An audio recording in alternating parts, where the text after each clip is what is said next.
ना सदासिन्नो सदासित् तदानीं नासिद्रजो नो व्योमा परो यत् किमावरीवः कुह कस्य शर्मन्नम्भः किमासीत् गहनं गभीरं सृष्टि से पहले सत नहीं था असत भी नहीं अंतरिक्ष भी नहीं आकाश भी नहीं था छिपा था क्या कहाँ किसने ढका था उस पल तो अगम अतल जल भी कहाँ था।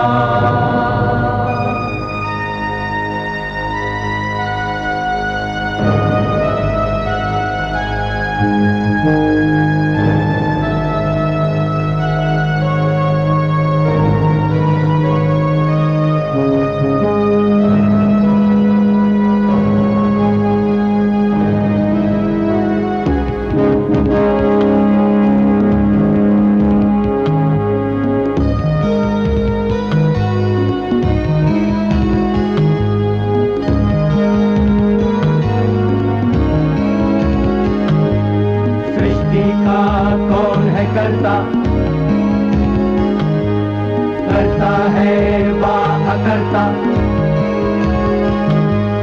ऊंचे आकाश में रहता सदा अध्यक्ष बना रहता वही सचमुच में जानता या नहीं भी जानता है किसी को नहीं पता नहीं पता नहीं है पता नहीं है पता।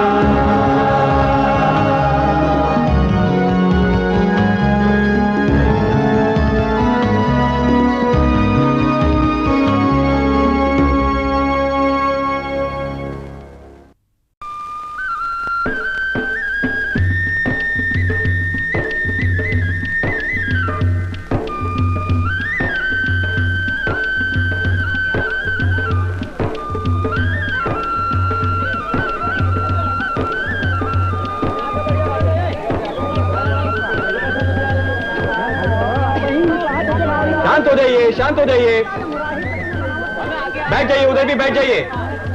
पंडित नेहरू आने वाले हैं। हाँ हाँ बैठिए।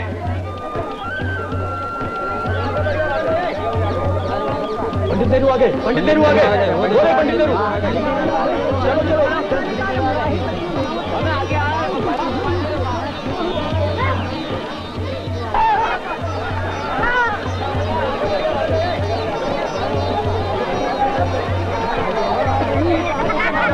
भारत माता की जय, भारत माता की जय, भारत माता की जय। पंडित नेहरू जिंदाबाद, पंडित नेहरू जिंदाबाद, पंडित नेहरू जिंदाबाद।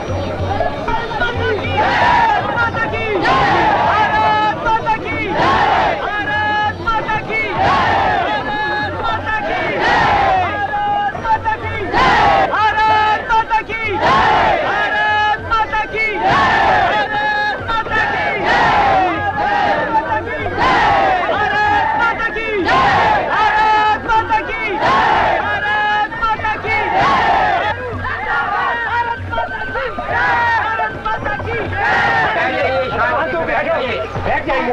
बैठ जाइए आप। बहनों, भाइयों और साथियों, आप लोग जो ये भारत माता की जय के नारे लगा रहे हैं ये अच्छी बात है, पर आप ये भी जानते हैं कि इन नारों का मतलब क्या है? कौन है भारत माता? किसकी जीत चाहते हैं आप सब?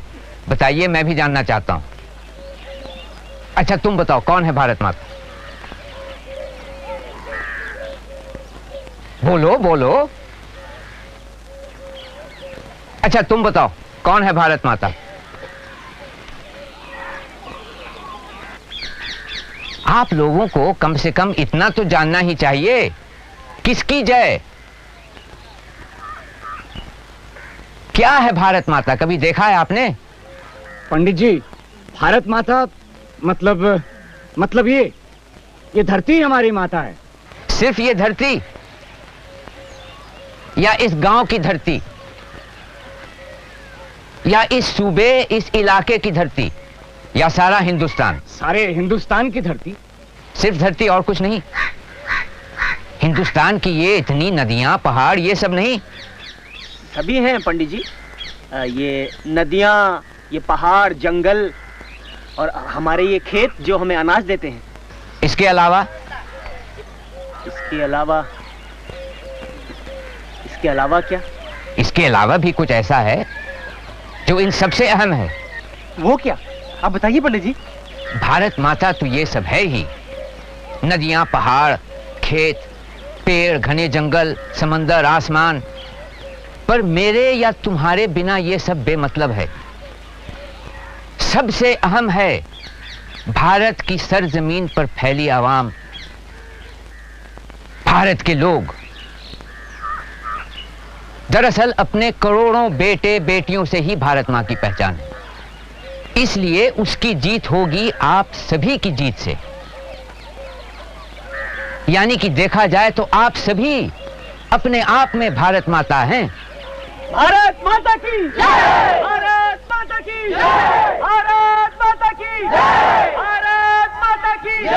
भारत माता की जय! भारत माता की जय! 1930 के आसपास जब भी जेल से बाहर रहा, खासतौर से सन 36-37 के चुनावी दौरों के वक्त, मैं भारत के तमाम सूबों के गांव और शहर घूमा। ये यात्रा खुद मेरे लिए एक खोज थी। ऐसा लगता था हिंदुस्तान के लोग, हिंदुस्तान की धरती अपने पूरे फैलाव के साथ मेरे सामने है। हिंदुस्तान के बदलते रंग रूप मुझ पर छाने से लगे। इसका विस्तार या अलग अलग रंग तो पकड़ में आ जाते, पर इन सबसे अछूती इसकी आत्मा को समझना मुश्किल था। हालांकि अपने अतराफ उसे महसूस जरूर कर रहा था। जितना ही भारत को देखा, उतना ही ये एहसास बढ़ा कि मेरे या किसी के लिए भी उस कल्पना को बूझना जो ये भूमि अपने में छिपाए है, बहुत कठिन है।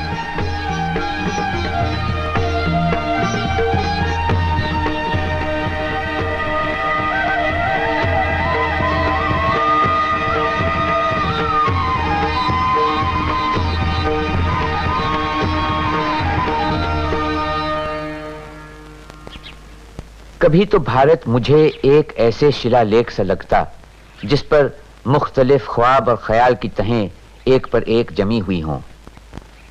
फिर भी किसी बाद की लिखी तह ने पहले से लिखी इबारत को न तो मुकम्मल तौर से मिटाया, न ही छिपाया। चाहे इनका गुमान भी न हो, फिर भी दिमाग के चेतन अचेतन हिस्सों में मौजूद सब रहता है, और इन्हीं सब ने मिलकर भारत के पेचीदा और भेद भरे वजूद को शक्ल दी है। हिंदुस्तान एक नक्शे और जोग्राफिये को छोड़कर क्या है? माजी में क्या पहचान थी इसकी? उस समय क्या था जिसने इसे इतनी शक्ति दी? क्यों ये शक्ति खो सी गई? क्या अब भी कुछ बाकी है? आज भी वो रह गया है जिसे हम जानदार और अहम कह सकें, सिवाय इसके कि बड़ी तादाद में यहां लोग बसे हैं?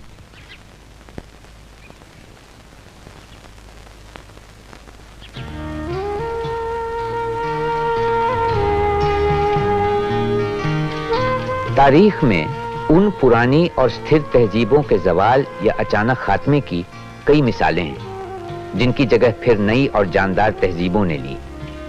क्या वो एक मार्मिक शक्ति है, एक अंदरूनी कुव्वत जो किसी तहजीब या कौम को जिंदा रखती है, जिसके बिना हर कोशिश बेकार सी लगती है, जैसे एक बूढ़ा जवान होने का स्वांग भर रहा हो? सिंधु घाटी सभ्यता भी अपने आप में एक भारतीय सभ्यता थी जो मौजूदा हिंदुस्तानी तहजीब का आधार बनी। कितनी हैरत की बात है कि कोई भी तहजीब इस तरह 5-6 हजार साल तक कायम रहे, वो भी किसी गतिहीन अर्थ में नहीं, क्योंकि भारत में विकास और बदलाव शुरू से आते रहे। ईरान, मिस्र, यूनान, चीन, अरब, मध्य एशिया और भूमध्य सागर के लोगों से भारत का संपर्क रहा। भारत की सभ्यता का बहाव इनसे प्रभावित हुआ, उसने इन्हें प्रभावित भी किया। मगर उसकी अपनी तहजीब की अलग ही पहचान रही। क्या है इस पहचान का राज?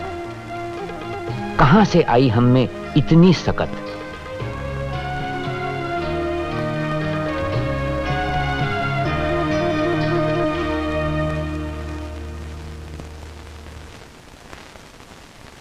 ना सदाति नो सदाति तदानीं नासिद्रजो नो व्योमा परो यत् किमावरीवः कुह कस्य शर्मन्नं वः किमासीत् गहनं गभीरं न मृत्युरासीदमृतं न तर्हि न रात्र्या अनासीत् प्रकेतः। सृष्टि से पहले सत नहीं था, असत भी नहीं, अंतरिक्ष भी नहीं, आकाश भी नहीं था। छिपा था क्या, कहाँ, किसने ढका था? उस पल तो अगम अतल जल भी कहाँ था।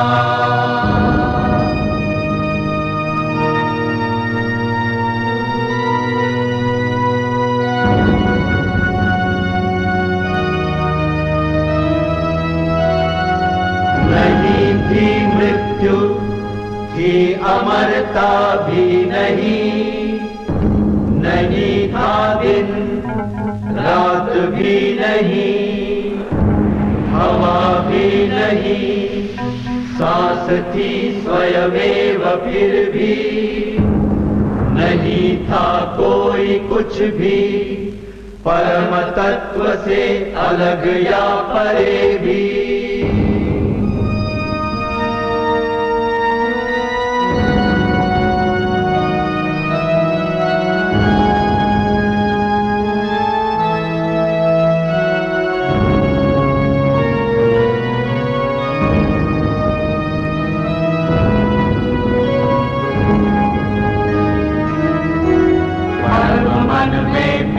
पहला जो उगा काम बनकर वह जगा, कवियों ज्ञानियों ने जाना, असत और सत का निकट संबंध पहचाना।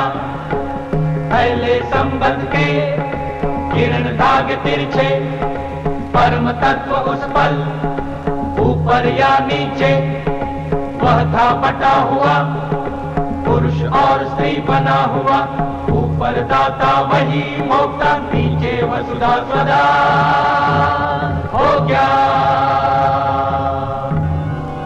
सृष्टि ये बनी कैसे, किससे आई है, कहाँ से? कोई क्या जानता है, बता सकता है? देवताओं को नहीं ज्ञात, वे आए सृजन के बाद। सृष्टि को रचा है जिसने, उसको जाना किसने?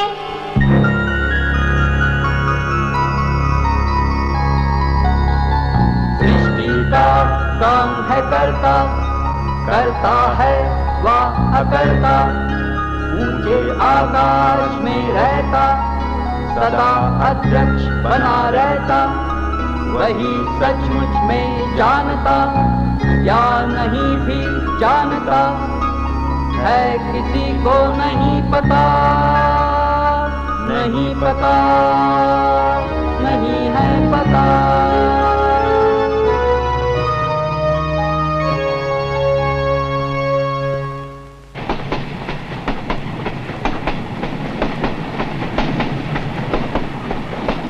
मैं हिमालय में बहुत घूमा, जो हमारे पुराण और दंत कथाओं से जुड़ा हुआ है, जिसने हमारे साहित्य, हमारे विचार पर इतना गहरा असर डाला है।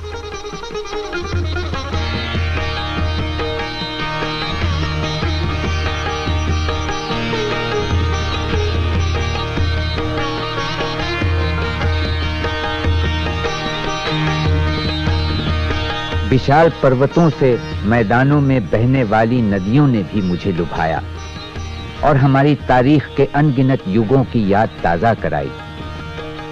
सिंधु, जिससे हमारे देश का नाम हिंदुस्तान पड़ा और जिसे पार कर हजारों बरसों से जातियां, फिरके, काफिले और फौजें यहां आती रहीं। ब्रह्मपुत्र जो तारीख की मूल धारा से कटा हुआ रहकर भी किस्से कहानियों में हमेशा जिंदा रहा है। ये उत्तर पूरब के पहाड़ों में गहरी दरारें बनाता हुआ, दंदनाता हुआ भारत में दाखिल होता है और फिर शांति से पहाड़ियों, जंगल भरे मैदानों में बहता है।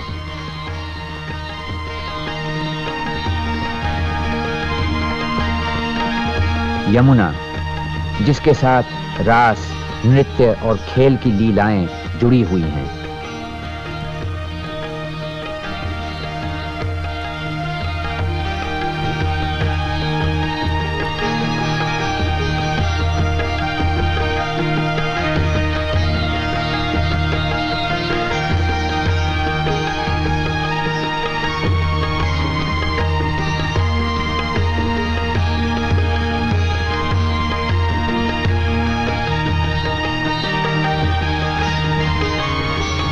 और गंगा, भारत की अपनी नदी, जिसने अपनी खूबसूरत धारा में हिंदुस्तान का दिल मोह लिया है, जो आदिकाल से न जाने कितने करोड़ों लोगों को अपने तट की ओर खींचती रही है।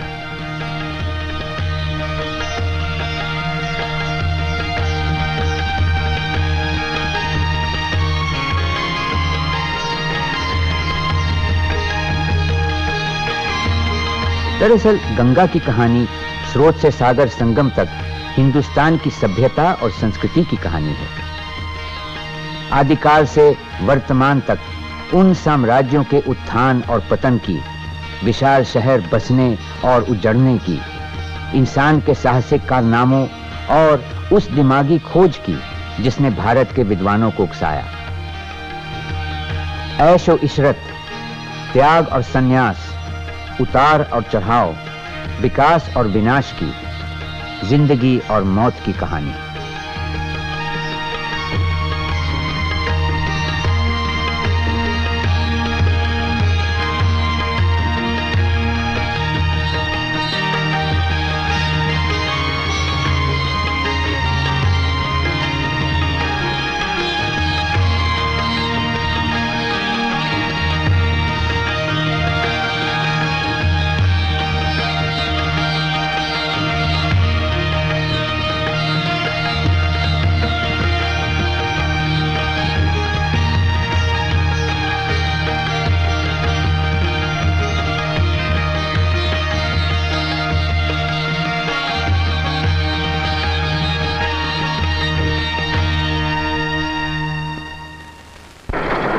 इन तमाम यात्राओं ने पढ़ी हुई तारीख को उजागर करके बीते हुए कल को समझने में मेरी मदद की।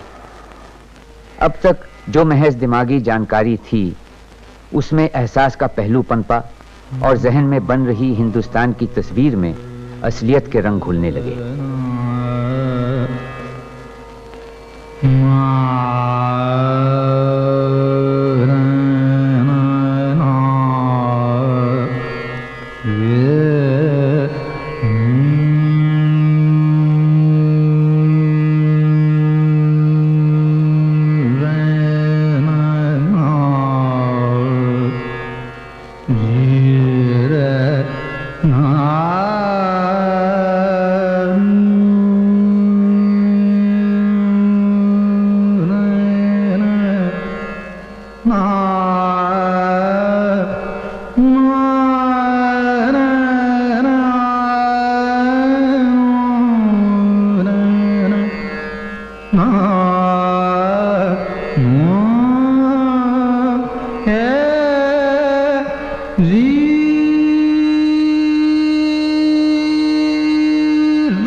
निराकार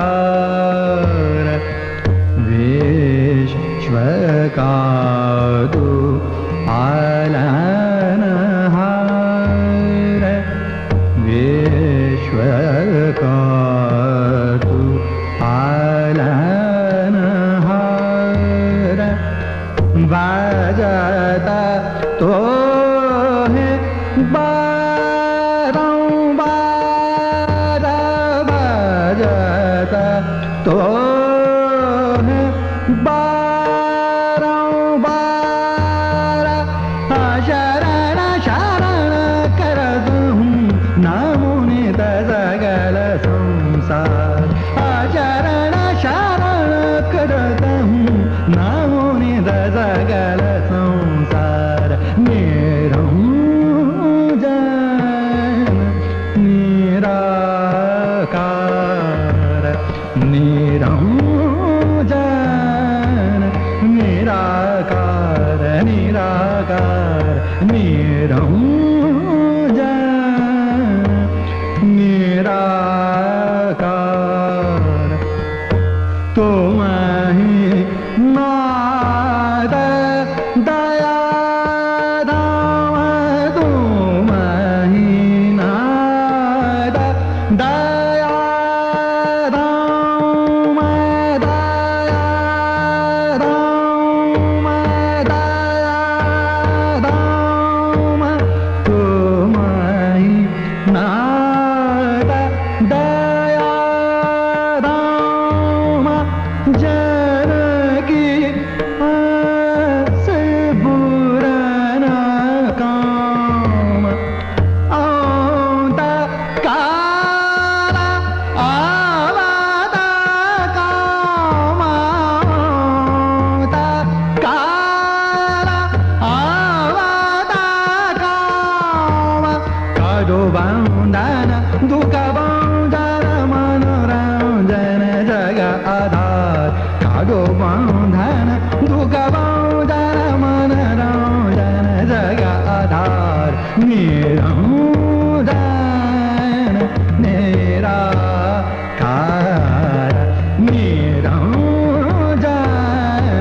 निराकार निराकार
अपने पुरखों की धरती पर जीते जागते इंसान दिखने लगे, जो रोते हंसते प्यार करते तकलीफ झेलते थे, और उनमें ऐसे भी थे जो ज्ञानी और समझदार थे, जिनके दिमागों ने वो ढांचा तैयार किया जिसने भारत की तहजीब को ठोस आधार दिया, जो हजारों बरस कायम रहा।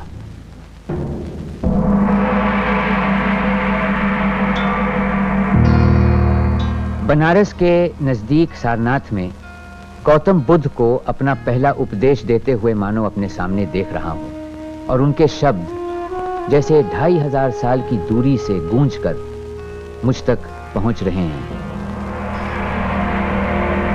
भिक्षुओं, जन्म दुख है, मरण दुख है, जरा दुख है, रोग दुख है। दुख देती अप्रिय की संगत, दुख मनुष्य का आर्य सत्य है। दुख की जड़ है इच्छा, तृष्णा। सुख की चाहत तृष्णा, तृष्णा। स्वर्ग कामना तृष्णा, तृष्णा। मरकर भी बाकी है तृष्णा। तृष्णा ही पापों की माता। तृष्णा मानव आर्य सत्य है। काम तृप्ति भी मोक्ष नहीं है।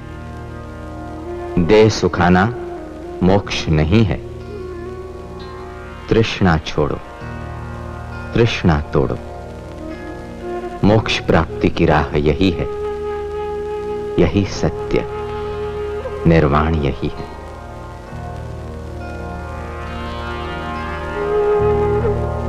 अशोक स्तंभ पर खुदे शिलालेख जो अपनी शानदार जबान में मुझे एक ऐसे इंसान का हाल बताते हैं जो सम्राट होते हुए भी किसी भी दूसरे शासक या राजा से महान था। ये आदेश हमेशा तिष्या नक्षत्र में पढ़ना और सुनना चाहिए। साल में 3 बार, कोई चाहे तो दूसरे मौकों पर भी इसे सुन सकता है। यह आदेश है देवन प्रिय राजा प्रियदर्शी का। नगरवासी कई अवसरों पर, जैसे हारी बीमारी, बच्चों का जन्म या विवाह यात्रा आदि आरंभ पर कई शुभ समारोहों का आयोजन करते हैं। ऐसे अवसरों पर महिलाएं खास तौर से आयोजन करती हैं जो सारे निरर्थक और तुच्छ हैं। दूसरी ओर धम्मा से जुड़े सभी अनुष्ठान अच्छा परिणाम देते हैं।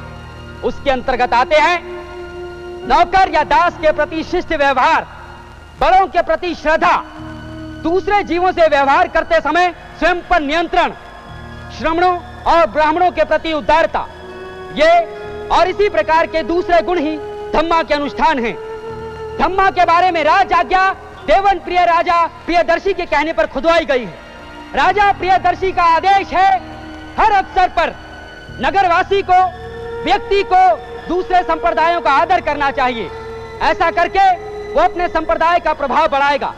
यदि कोई व्यक्ति इसके विपरीत करेगा तो वो दूसरे संप्रदायों को नुकसान पहुंचाएगा और अपने संप्रदाय का असर भी कम करेगा। इसीलिए सामंजस्य की प्रशंसा की जाती है ताकि लोग एक दूसरे के सिद्धांतों को बेहतर समझ पाएं। फतेहपुर सीकरी में अकबर बिना ताज और तख्त की परवाह किए धर्म विद्वानों से बहस मुबाहिसे में जुटा है। नई मालूमात की जुस्तजू में बेसब्र मसले ए हयात के बंधन से निजात पाने की राह खोज रहा है।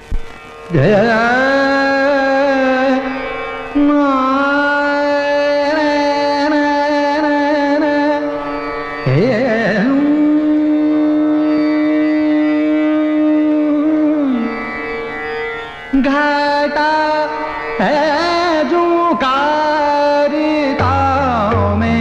हमें एहसास है कि मुख्तलिफ मजहबों के रूहानी रास्ते जुदा हैं। रस्म रिवाज अलग हैं। हिंदू, मुसलमान, पारसी, यहूदी और ईसाई सबकी मुख्तलिफ तालीमें हैं, लेकिन हर एक मजहब पर ईमान रखने वाला सोचता यह है कि उसके मजहब की रवायतें औरों से बेहतर हैं। इस ख्याल से वो दूसरों को भी अपने अकीदे पर लाना चाहता है। अगर कोई इनकार कर दे तो उसे हिकारत से देखा जाता है और वो दुश्मन करार दिया जाता है। इन्हीं सब वजहों से हमारे दिल में तरह तरह के शक व शुबा उभरने लगे हैं। इसलिए हम चाहते हैं कि मुकर्रर दिनों पर तमाम फिरकों और मजहबों की दीनी किताबें यहां लाई जाएं और अलग अलग मजाहिब के आलिमों में बहस मुबाहिसे हों ताकि हम उन्हें सुन सकें।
हिंदुस्तान एक बहुरंगी देश है, ये तो सब जानते हैं।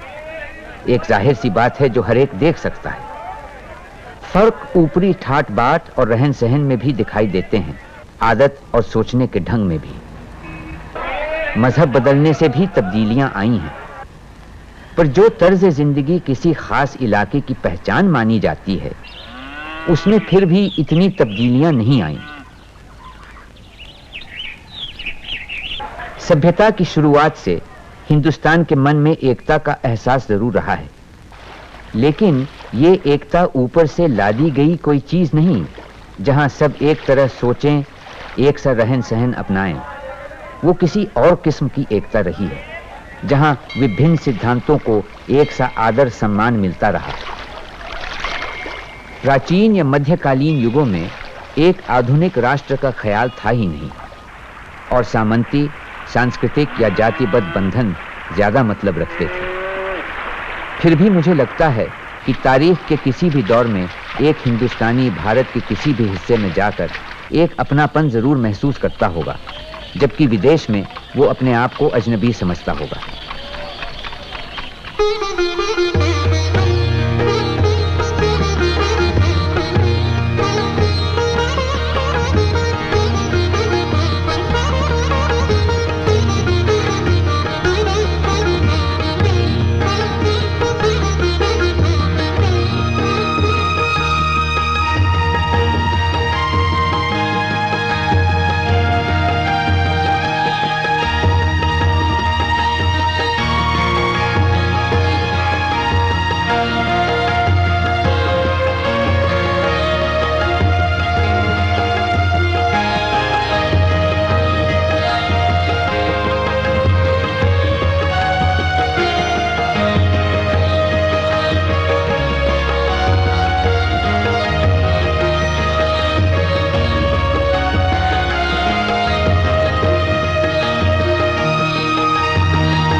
इस तरह हिंदुस्तान के लंबे इतिहास के मंजर मेरे सामने से गुजरने लगे, हार जीत, उतार चढ़ाव लिए हुए। कितनी अनोखी है ये परंपरा जो तारीख के 5000 साल से गुजरकर चली आ रही है। हमलों और उथल पुथल के बावजूद ये परंपरा कायम रही और उसने अवाम में फैलकर उन्हें प्रभावित किया। और फिर इतिहास का कारवां दुख भरे वर्तमान पर आकर रुक गया।